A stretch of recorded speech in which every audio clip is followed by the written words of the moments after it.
Les journées ne sont plus les mêmes depuis l'avènement du coronavirus. Confinées pour la plupart, les populations doivent faire preuve d'imagination et se réinventer le quotidien. C'est donc de création et de culture que l'on parle avec Ilham dans sa chronique de ce matin. Bonjour Ilham. Bonjour Laetitia. Alors, dans ce contexte, la Fondation Hiba vient de lancer un concours musical dénommé Jam at Home. De quoi s'agit-il exactement? Alors, Jam at Home, comme vous le disiez, donc, est un concours qui a été lancé le 30 mars par la Fondation Hiba, qui est une fondation qui a été créée en 2006. Et elle s'inspire un peu de son concept qui existe déjà, qui s'appelle Jam au café, et qui est organisé tous les lundis, donc au café, au cinéma La Renaissance, au café du cinéma La Renaissance à Rabat, un lieu magnifique. Bon, bien sûr, les lundis maintenant, il y a du confinement, donc il n'y a pas ces jams au café. Et donc, il s'inspire donc de ce concept-là. Et pour nous en parler, nous joignons au téléphone Madame Zeynep Gdira, qui est la directrice générale de la Fondation Hiba. Madame Gdira, bonjour. Bonjour. Alors, ma toute première question, parlez-nous un peu de ce concours musical Jam at Home. Alors, vous avez déjà dit beaucoup de choses, effectivement. Donc, l'idée est née suite au début du confinement, puisque nous avons dû fermer notre cinéma Renaissance très rapidement et tous les espaces annexes qui sont autour. Donc, l'idée était de voir, en fait, comment garder le lien, finalement, avec les artistes, avec nos publics et aussi, d'une certaine manière, encourager la scène musicale marocaine. Donc, on s'est dit, on va fermer peut-être un lieu physique, mais on va essayer de le maintenir dans le digital. Et donc, nous avons lancé ce concours Jam at Home qui est effectivement inspiré des sessions jam qui ont lieu tous les lundis soirs au Café du Cinéma Renaissance. Et donc, l'idée est simple, c'est que nous demandons aux artistes, et qu'ils soient professionnels, semi-professionnels ou bien même amateurs, de s'enregistrer à la maison, d'enregistrer un titre, ça peut être une cover, un titre original, ce qu'ils veulent, a cappella, avec un instrument, et nous l'envoyer. La première chose que nous ferons, c'est évidemment de commencer à partager ces titres-là pour pouvoir mettre en avant ces artistes et les promouvoir. Mais ce qu'on s'est dit, c'est qu'on allait, en ces temps difficiles, surtout pour les artistes qui sont un peu oubliés dans cette crise, mais qui en souffrent beaucoup, on s'est dit qu'on allait trouver un moyen de les soutenir. Et donc, notre façon de soutenir, c'est en mettant un enjeu derrière ce concours. Et donc, on va retenir un artiste gagnant qui va pouvoir bénéficier d'un enregistrement et d'un accompagnement à travers notre studio d'enregistrement Hiba qui se trouve à Casablanca.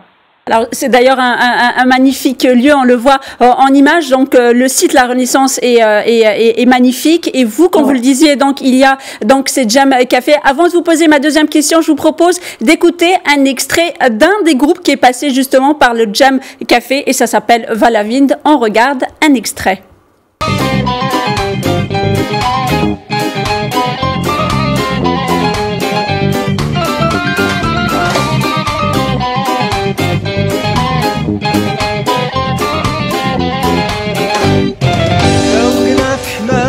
يا محمد يا طه يا بحر التعظيم والفضل يا رسول الله مولانا والله يا الله الله يا مولانا لا يحرمنا من شفاعتك يا رسول الله قاطع عليا وحش رسولنا الفراق فناها عيني بين الثلج والضاق قلبي يا مذواب والكسبة في أرض فاس عالم بيها مولاها وروح طيبة طيب عقلي حار وتاب زوجنا بحناجك يا محمد يا طه يا بحر التعظيم والفضل يا رسول الله مولانا والله يا الله الله يا مولانا لا يحرمنا من شفاعتك يا رسول الله.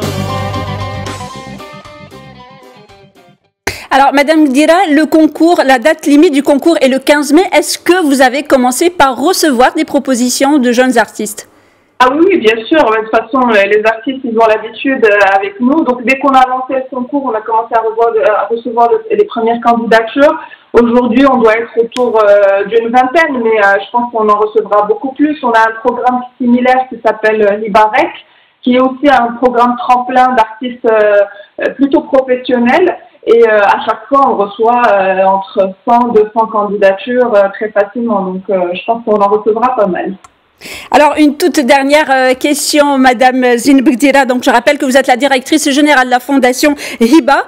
Est-ce que cette situation de confinement qu'on voit un peu dans le monde, cette toile qui explose avec toutes ces créations et ces créativités, est-ce que vous allez imaginer dans les années à venir une stratégie qui répond aujourd'hui à ce besoin un peu de s'exprimer sur la toile? En fait, nous, dans notre démarche, que ce soit pour promouvoir les artistes ou également pour nos propres projets, on était déjà dans une démarche où le digital ou Internet avait une place importante. Je peux vous donner quelques exemples. Déjà, il y a bien sûr le fait qu'on utilise les réseaux sociaux massivement et qui sont le principal outil de communication et de maintien des liens avec nos différents publics. Mais il y a également des projets qui sont parfois 100% digitaux. Je pense notamment à un projet qu'on est en train de tester et qu'on va mettre en ligne très rapidement, qui s'appelle le Centre de ressources, en fait, qui est un outil qui met à disposition des artistes, des chercheurs et des acteurs culturels toute une documentation et un annuaire, et qui va leur permettre en fait de renforcer la cohésion et les synergies entre eux. Donc ça va être une espèce de petit réseau social pour les acteurs culturels et leur permettre d'être mis en contact entre eux. Ça, c'est un projet qui est pour le moment, et en tout cas qui va démarrer d'abord sur la base d'une plateforme digitale. Je pense notamment aussi au projet Film Export, qui est un projet en fait de promotion du cinéma marocain auprès des programmateurs à l'étranger, et qui est aussi basé en grande partie sur une plateforme digitale. Mais c'est vrai que la situation actuelle, elle pose encore la question, et on est tous face à quelque chose qu'on découvre. On n'a jamais autant consommé culture, on n'a jamais autant utilisé la culture, et pourtant les artistes n'en voient pas les fruits. Donc à un moment ou à un autre, il faut se poser des questions d'abord pour les artistes. Mais c'est aussi, nous en tout cas, on le voit aussi comme une opportunité pour développer de nouvelles choses, notamment aujourd'hui par exemple, quand on fait des formations, des masterclass, des choses qui sont destinées aux professionnels de la culture, finalement on a toujours les mêmes qui viennent nous voir, à savoir des gens de Rabat, Casablanca. Là, avec le digital, pourquoi pas prévoir des formations en ligne qui pourraient être ouvertes à des gens partout au Maroc. On reste sur ce très beau projet donc pour tout le Maroc. Merci beaucoup Madame Zeyneb Gdira. Je rappelle que vous êtes la directrice générale de la Fondation Hiba qui vient de lancer le concours Jam at Home. Merci beaucoup d'avoir répondu à nos questions.